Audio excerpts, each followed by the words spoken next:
4 दशक पहले अस्तित्व में आई ये पार्टी इन दिनों खुद अपने अस्तित्व को ही बचाए रखने की जंग लड़ रही है। अपने खुद के बहुमत के बल पर कभी यूपी की सत्ता पर काबिज हो चुकी इस पार्टी का वोट शेयर निम्नतम पायदान पर जा पहुंचा है, तो पार्टी की लोकसभा में नुमाइंदगी शून्य हो चुकी है। सियासी हाशिए पर जा चुकी इस पार्टी के सामने अब शून्य से निकलकर उबर कर दोबारा खड़े होने की एक बड़ी और गंभीर चुनौती मौजूद है। नमस्कार, मैं हूं ज्ञानेंद्र शुक्ला। यूपी का ज्ञान में आपका हार्दिक स्वागत है और आज हम चर्चा करेंगे सूरत हाल बीएसपी की यानी बहुजन समाज पार्टी, जिसका वोट शेयर देश भर में 3.62% से लुढ़क कर 2.04% पर जा टिका है और उत्तर प्रदेश में तो इसकी बुरी गत हुई है आम चुनाव में। फिलहाल पार्टी मुखिया मायावती ने अपने भतीजे आकाश आनंद की रीलॉन्चिंग कराए जाने के बाद देश भर में पार्टी को दोबारा खड़े करने की व्यापक मुहिम छेड़ दी है। संगठन स्तर पर कई बदलाव किए गए हैं। उपचुनाव में भी हिस्सेदारी का फैसला लिया गया है। दरअसल कभी उपचुनाव में शामिल होने से कतराने वाली, परहेज करने वाली बीएसपी अब यूपी की 10 विधानसभा सीटों पर जो उपचुनाव हो रहे हैं उनके साथ साथ दूसरे राज्यों के उपचुनाव में भी ताल ठोक रही है, अपने प्रत्याशी उतार रही है। उत्तर से लेकर दक्षिण तक नए सिरे से व्यूह रचना कर रही है बीएसपी। बात की शुरुआत करते हैं हरियाणा से। आम चुनाव के नतीजे आने के तुरंत बाद बीएसपी में सख्ती का चाबुक चलना शुरू हुआ और उसका असर दिखाई दिया हरियाणा में। यहां बीएसपी के हरियाणा के प्रदेश अध्यक्ष राजबीर सोरखी को पद से बर्खास्त कर दिया गया और धर्मपाल तिगरा को यहां पर तैनाती दी गई। पार्टी के प्रदेश प्रभारी सुमेर जांगड़ा का कद भी घटाया गया और उन्हें महज एक विधानसभा जौलाना का जिम्मा दिया गया। आज से 27 साल पहले 1998 में इनेलो यानी इंडियन नेशनल लोकदल के साथ गठजोड़ किया था बीएसपी ने और चुनाव लड़ी थी।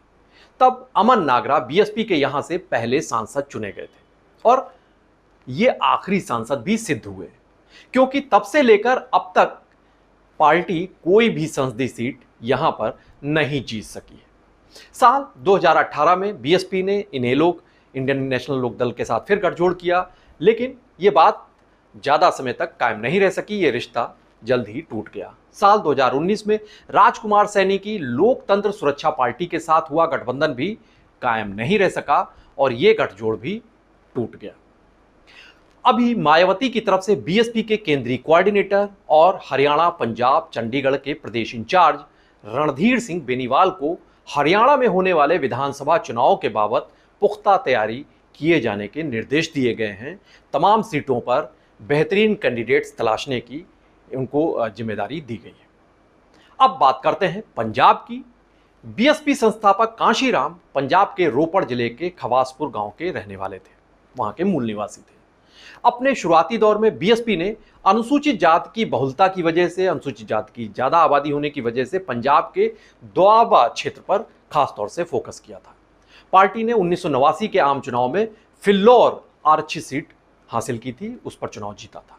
साल 1992 के विधानसभा जब चुनाव आए तो बीएसपी को दोआबा से 6 सीटें जीतने में कामयाबी मिली। एक बड़ा रिकॉर्ड बीएसपी ने उस वक्त बनाया था और तमाम लोगों को चौंका दिया था। साल 1996 के लोकसभा चुनाव में फिल्लौर, होशियारपुर और फिरोजपुर ये सीटें बीएसपी के खाते में दर्ज हुई थी।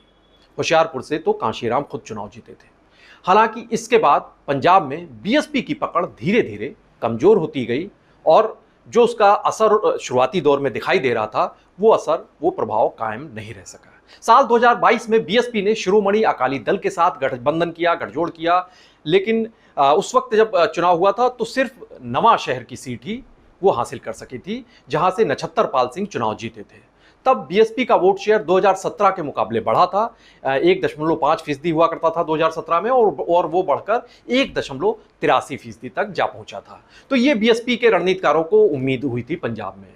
हालांकि अब जब उसके बाद आम चुनाव हुए तो वहां पर तो बीएसपी का पंजाब में प्रदर्शन बेहद निराशाजनक रहा है। तमाम जगहों पर भी ऐसा ही रहा था, लेकिन पंजाब में तो काफ़ी बीएसपी ने निराश प्रदर्शन किया था। लेकिन अब फिर से यहाँ पर सक्रियता बढ़ाने वाली है बीएसपी। आम आदमी पार्टी से इस्तीफा दे चुके शीतल अंगुराल, उनकी वजह से रिक्त हुई जालंधर वेस्ट सीट जो है वहां पर बीएसपी ने बिंदर लाखा को चुनावी मैदान में उतारा है। इनकी जीत सुनिश्चित करने के लिए मायावती ने पार्टी की जो पंजाब की इकाई है उसे खास तौर से निर्देश जारी किए हैं। पहाड़ी राज उत्तराखंड की तरफ रुख करते हैं। उत्तराखंड राज्य के गठन के बाद से बीएसपी दलित मुस्लिम फार्मूले को यहां पर आजमाती रही है। दरअसल जो उत्तराखंड वैसे तो पूरा पहाड़ी इलाका है, लेकिन उसका जो मैदानी हिस्सा है वहां पर बीएसपी कोशिश करती रही है अपना प्रभाव जमाने की। साल 2017 में 6.98% वोट शेयर हासिल करने वाली बीएसपी का वोट शेयर 2022 के विधानसभा चुनाव में घटकर 4.82% पहुंच गया। हालांकि बीएसपी को हरिद्वार की 2 सीटें विधानसभा सीटों पर जीतने का मौका मिल गया और मैंगलोर से बीएसपी के सरबत अंसारी चुनाव जीते थे और लक्सर से मोहम्मद शहजाद को जीत मिली थी। बीते साल सरबत अंसारी के निधन से रिक्त हुई मंगलोर सीट पर इस वक्त उपचुनाव हो रहे हैं और बीएसपी ने उनके बेटे उबैदुर रहमान उर्फ मोंटी को अपना प्रत्याशी बनाया है इस सीट से। और यहाँ पर जो पार्टी का चुनाव प्रचार हो रहा है उसके लिए खास तौर से तैयारी की है बीएसपी ने। मायावती और आकाश आनंद सहित 13 स्टार प्रचारकों की फहरिस्त जारी हो चुकी है, निर्वाचन आयोग को दी जा चुकी है। यहाँ पर बीएसपी पूरी कोशिश करेगी अपनी इस सीट को दोबारा हासिल करने की। महाराष्ट्र की तरफ देखें तो यहाँ संगठन स्तर पर बीएसपी ने जबरदस्त ओवरहालिंग की है। बीते दिनों लखनऊ में राष्ट्रीय कार्यकारिणी की बैठक हुई थी 23 जून को। उस बैठक में जो मायावती ने कई सारे फैसले लिए थे, कई कड़े फैसले लेने की बात कही थी और उसका असर दिखाई दिया महाराष्ट्र में। यहाँ बीएसपी की महाराष्ट्र की प्रदेश कार्यकारिणी को बर्खास्त कर दिया गया। बीएसपी प्रदेश अध्यक्ष एडवोकेट परमेश्वर गोणारे ने पार्टी आलाकमान के सामने प्रदेश कार्यकारिणी में मनमुटाव और खेमेबाजी की शिकायत की थी। ये कहा जा रहा है कि उसके बाद ये कार्रवाई की गई। नागपुर में पार्टी भीतर घात के मामले सामने आए, मारपीट और धमकी देने के भी मामले आए और यहां तक कि कई पदाधिकारियों ने एक दूसरे के खिलाफ पुलिस तक में शिकायत की थी। तो ये पूरा आपस की जो खेमेबाजी है उससे निजात पाने के लिए फिलहाल यहां पर कड़े कदम उठाए जा रहे हैं बीएसपी की तरफ से महाराष्ट्र में। अभी महाराष्ट्र के प्रदेश के प्रभारी के रूप में राज्यसभा के सांसद रामजी गौतम, उनके पास संगठन की जिम्मेदारी है। हालांकि बीएसपी मुखिया मायावती खुद यहां से संगठन की गतिविधियों की मॉनिटरिंग अब करने की तैयारी में है। वो खुद मॉनिटरिंग करेंगी। यहां पर पार्टी आगामी विधानसभा चुनाव के मद्देनजर यहां पर अपने संगठन को मजबूत करना चाहता है। यहां पर जो भी कील कांटे हैं उन्हें दुरुस्त करने की कवायद में पार्टी जुट गई है। मध्य प्रदेश की बात करते हैं तो यहां वोट शेयर में बढ़त हुई है, तो इससे बीएसपी खेमे में आस जगी है।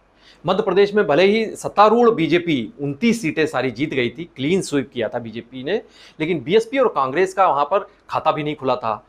लेकिन चुनावी जो नतीजे आए हैं उनसे आंकड़े जो देखें अगर, तो बीएसपी की यहां पर मौजूदगी का एहसास हुआ है। कई सीटों पर बीएसपी के उम्मीदवारों ने असर डाला। जो वोट मिले हैं बीएसपी के प्रत्याशियों को सतना, मुरैना, खजुराहो, रीवा, इन सीटों पर इन्होंने कहा जाता है कि इसमें कांग्रेस की जो जीत की राह थी उसमें जबरदस्त रोड़े अटकाए हैं बीएसपी प्रत्याशियों ने। बीएसपी का वोट शेयर 2019 के 2.4% के मुकाबले 3.3% बढ़ गया।